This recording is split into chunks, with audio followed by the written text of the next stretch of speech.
Manzi dima akatanga ZimDancehall.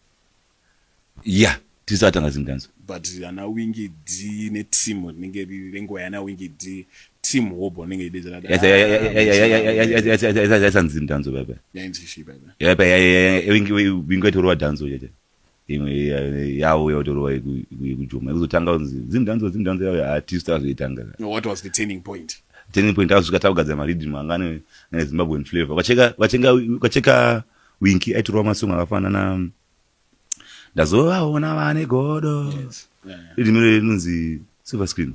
Silver screen. Yeah. Silver screen. It's from Jamaica. Ayo, silver screen.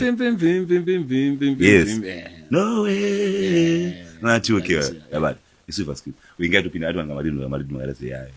But so yangari dance. So kuti sizo ene chitemu chizimdanzo tisu man. Azopinda nechangu chidafdafu man. Mbona zvakaita impact ipi manje mu music. Azwachinja baba ndipo simka mawimwa yitsa kawanda.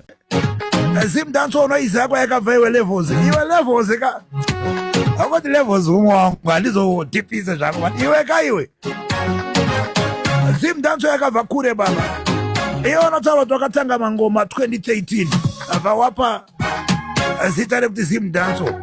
Inini 2012 ndatotanga show yepa radio inonzi ZimDancehall Overdrive yatiri nhasi. Mezi dzako akadzita papi ko argument. Then kuna question yekuti who started ZimDancehall? ZimDancehall. Yeah. So ndimi makatanga. No. Inini ndotanga ZimDancehall.